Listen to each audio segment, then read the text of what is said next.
IT Review เราจะมาแนะนำวิธีการดาวน์โหลดไฟล์จาก YouTube มาเก็บไว้ในตัวเครื่องเรา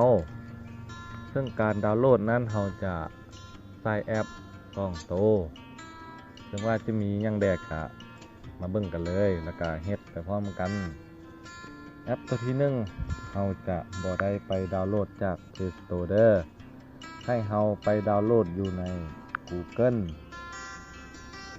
เข้ามา Google แล้วเราก็พิมพ์คำว่าทูบเมด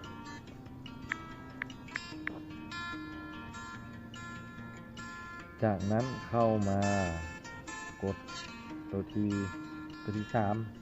ครับตัวนี้ลงมาเนาะนี่อย่างนี้เห็นบ่จะเป็นแอปตัวนี้นี่สีแดงๆเลยให้เราเลื่อนลงมากดใส่บอลเปิดเทคเวอร์ชันบ่ผ่านผิดไว้ก็เข้าตัวนี้แหละแล้วมันจะขึ้นแบบนี้มาให้เราแบบว่าดาวน์โหลดฟรีเราก็กดเข้าไปถ้าว่าอ่านผิดก็ขอโทษเด้อทราบอะไรมันจะขึ้นหน้าดาวน์โหลดนี่ให้เราเนาะให้เรานี่กดดาวน์โหลดเลยกดปั๊บนี่ที่มันเราได้ดาวน์โหลดไว้แล้วเนาะจะบ่ขอดาวน์โหลดจุ่มเด้อเมื่อเราดาวน์โหลดมาแล้วก็ให้เข้าไปติดตั้งเข้าไฟล์ส่วนตัวนี้เข้าตัวเราดาวน์โหลดนี่เนาะนี่ตัวนี้กดเข้าไปเลยมันจะขึ้นแบบนี้ไหมให้เรากดเข้าไปที่ตั้งค่าก่อนเนาะแล้วให้เรา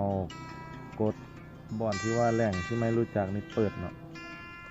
เปิดปั๊บขึ้นหน้านี้ให้เราตกลงให้เรากดคำว่าติดตั้งเนาะ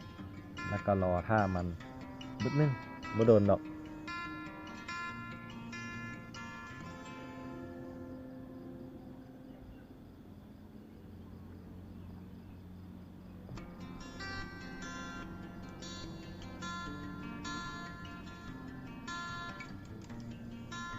เวลามันติดตั้งแล้วมันจะขึ้นแบบนี้ให้เรากดคำว่า Setting ก็ได้หรือว่าเปิดก็ได้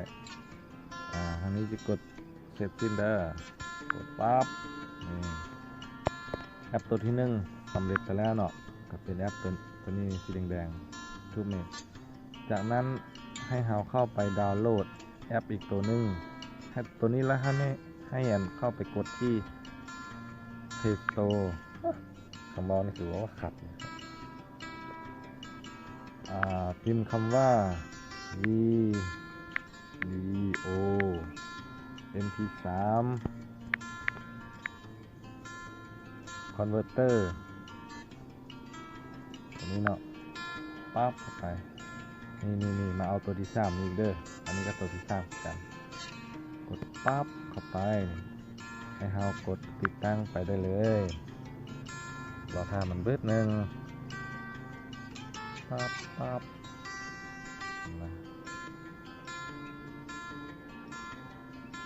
เราทาเพิ่นบึ้ดหนึ่งเด้อ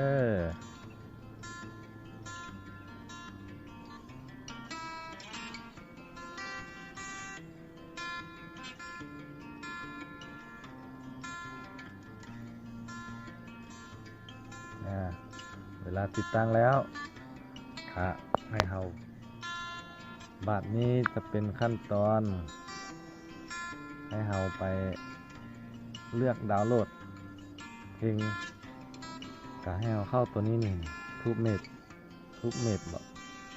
อ่านผิดตลอดเลยปั๊บเข้าไปจะขึ้นแบบนี้ไหมเฮาเนาะนี่มันจะเด้งหน้าตัวนี้ขึ้นไหมเรากดตกลงไปเลยแล้วก็มันจะทำอย่างมนุษย์กดอนุญาต3 เทื่อมันจะขึ้นแบบนี้มาให้เรากดปิด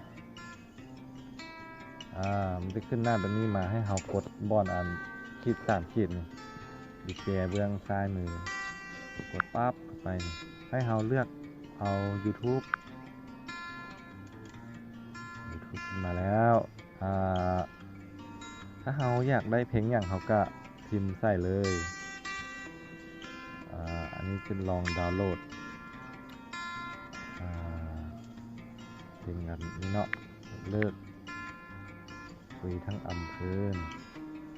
เลิกคุยทั้งอำเภอเพื่อเธอคนเดียวตัวนี้กดปั๊บเข้าไปนี่เป็นแบบนี้เรากดเลือกวิดีโอที่เราจะต้องการดาวน์โหลดเลยกดปั๊บเข้าไปเห็นบอกมันจะขึ้นตัวสีแดงๆนี่ให้เรากดตัวสีแดงๆนี่มันจะมีหลายอย่างมันจะเป็นทางไฟล์วิดีโอก็ได้ MP3 ก็ได้คือกันจะขอโหลดเป็นแบบ MP3 เด้อนี่แบบตัวนี้แล้วให้เรากดตัวบอนตัวสีแดงๆนั่นคือเก่ากดปั๊บมันจะขึ้นหน้านี้ไหมให้เรากดคำว่าไม่ขึ้นแบบนี้มาแล้วปุ๊บใครอยากเปลี่ยนหัวข้ออยากเปลี่ยนศิลปินอยากเปลี่ยนอัลบั้มก็เปลี่ยนได้เด้อแล้วก็อันนี้จะบ่ได้เปลี่ยนอย่างเอาแบบนี้เลยกดตกลงปั๊บเบามันจะขึ้นดาวน์โหลดตัวถึงอันนี้มันขึ้นแบบนี้มาเรากดอนุญาตไปเลยเวลาที่ว่ามันดาวน์โหลดแล้วเราจะเบิ่งอะไรเลื่อนตรงถึงนี้ลงมาแบบนี้ถือว่ามันดาวน์โหลดแล้วนี่ตัวนี้ถือว่าสำเร็จนี่มันว่าเซตออกก็ได้นี่ถือว่าจบกับเมื่อเท่านี้นะบ่ได้มีอย่างง่ายๆคันว่าใครอยากดาวน์โหลดมาจาก YouTube มาเก็บไว้ในเครื่องก็ใช้วิธีการนี่แหละบ่ได้ยากดอกง่ายๆสบายๆสำหรับคลิปนี้ก็ขอจบ